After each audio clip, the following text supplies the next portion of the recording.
I'm Anne Marie from Brambleberry.com, and today we're going to do a technical video which is all about gel phase. Now, you've probably heard the term gel phase, and you may have even experienced it before, but what is it really? Once you've mixed your oil and your lye water together, and you've gotten it to trace, and then you've poured the soap in the mold, gel phase is another form of saponification. It's another part of the saponification process. The soap will get from 180 to 200 degrees warm as it superheats up through the middle of the bars. Now, how do you spot gel phase? Gel phase is pretty easy to spot, actually. It turns your middle of your bars into a gelatinous, hot, magma-looking kind of, well, amazing lava look, really. And then as the soap progresses through a warmer and warmer gel phase, it gets even hotter. And when it starts getting even hotter, it will go to the outsides of your mold and the soap will get even darker. Now, this process doesn't last long. It can last between about 30 minutes all the way up to 90 minutes to 2 hours. And once that's over, the soap will get back to its normal color, will not be translucent anymore or gelatinous looking, and you'll end up having really great soap in the end.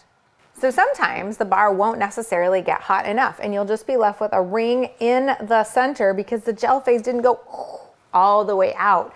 And when that happens, don't worry, your soap is still totally safe to use. It just might look a little different to you, but I promise you, no one's gonna notice. When that happens, this is called a partial gel phase. Gel phase does not occur in melt and pour soap, and it doesn't occur in rebatch soap because in both of those soap making processes, the gel phase has already occurred. That's what melt and pour soap is, and that's what rebatch soap is. Actually, it's already made soap that has already gone through the chemical reaction of saponification fully. Now, one thing that hasn't gone through the full chemical reaction yet of saponification is hot process soap. So hot process soap is where you mix the oil and the lye water, and then you put the whole thing on heat to force gel phase. And wowee, does it ever force. As the soap heats up, you're gonna wanna watch it and give a lot of headspace there because the whole thing expands because gel phase actually expands the soap because it gets bigger. Heat expands, ice cold contracts, and that's what we see when we're making hot process soap. So how do you force gel phase? Well, there's a lot of ways to do it, actually. The most common is to start with a warm batch of soap, meaning you start with pretty warm oils and pretty warm lye water. Just starting at that higher temperature will help force gel phase. You can also soap in a higher temperature, meaning the ambient temperature of your room will also affect the soap making process. Back in the day when I was learning to make soap in a small apartment in Chehalis, Washington, I used to turn my oven on and then turn it off. And when it got to about 100 degrees, I'd toss my soap into there. And that's how I used to force gel phase.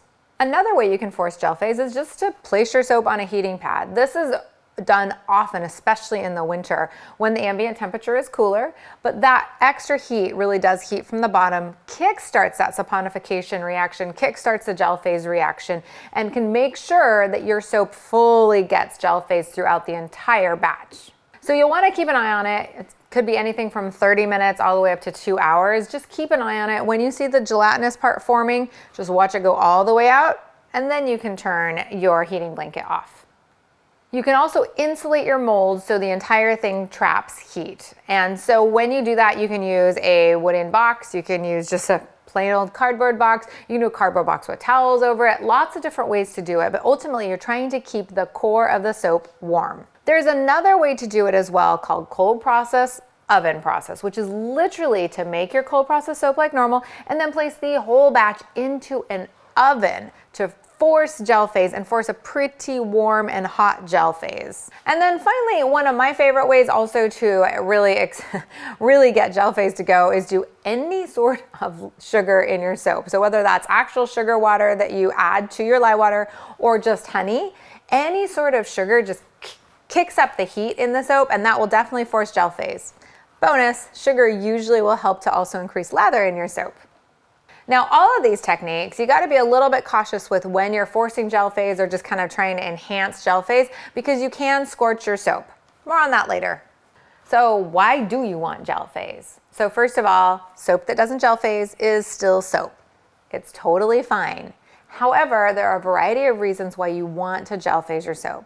One, it changes the colors, and so those colors can get brighter. Typically, that's what they do, and really make the colors pop. And it makes for a more shiny bar. So if you're ever curious what a colorant is going to do in your soap and you're planning your soap design and you're like, do I want to gel this soap or do I not want to gel this soap? Brambleberry.com has colorant swatches for all of our colors that are both in not gelled soap and gelled soap. 2, the saponification process actually speeds up. When the soap superheats up, it also will evaporate more of that liquid. So your cure time, you still want to do that 4 to 6 weeks, but your soap will be harder faster. So some soap makers do prevent gel phase each and every time. So why would they do that? Why would you want to do that? Couple reasons. 1, when you prevent gel phase, the soap is more matte and it is not as shiny. Some people really like that pastel kind of creamy look that you get when you don't gel phase. 2, you might be using delicate additives or milk. If you're using milk in your soap, what you'll find is that the gel phase will scorch the milk and turn the milk a bright yellow color, and it also makes the milk smell terrible for at least a week or 2. So it discolors the soap a little bit and the soap smells bad if you're using milk in your soap. So if you're using milk or other delicate additives or even pureed fruit, for example, and you might want to keep your temperatures lower and not do gel phase, that's why you would put your soap in the freezer or the refrigerator right after making it.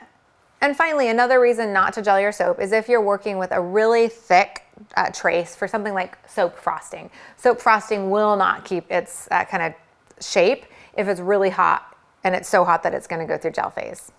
So if you've listened to everything I had to say and actually looked at all these soaps and thought, you know what, gel phase is not for me, I would like to stay far away from it. Here's how you prevent gel phase. 1, you soap at cooler temperatures. Think about your lye water around 70, your oils maybe 70 to 80, just enough to keep them liquid. 2, when you're soaping, just kind of run a fan over the entire area because that will actually keep things cooler. 3, once the soap is in the mold, you can put it in the refrigerator or the freezer for 24 to 48 hours to ensure no gel phase happens. Or 4, if you have a basement and you've been soaping in a pretty cool area and you started with cold oils and water, your basement might be cold enough. The key is to keep the entire batch at a cooler temperature. Thanks for watching this technical video on cold process soap making.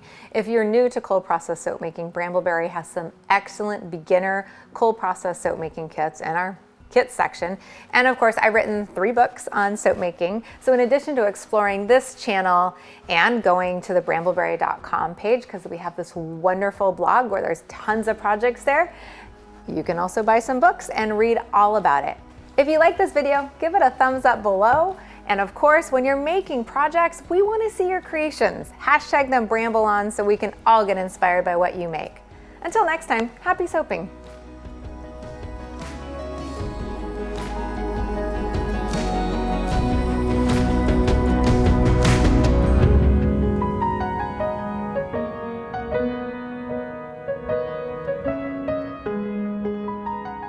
So you asked this question and I'm just gonna answer it really quickly. If you have a question, leave it below and I might answer it in a future video. So you asked, when pouring cold process soap into single bar silicone molds, what is the best way to cover them and wrap them to set them overnight? Great question. So this is a single bar mold and this is silicone. One of the best ways to cover it up and wrap it is just to put it on a heating blanket. And a heating blanket is literally what people use to like wrap around their backs at night because they have a backache. We're talking like 20 bucks at your typical Walmart, Fred Meyer type store. And then you can either do this, just cover it with some sort of cover, and then you can even insulate it with even more blankets. Or some people like to put saran wrap directly over their soap and then kind of pat it down before they do that. But that's the easiest way to really make sure that your soap stays nice and protected all night.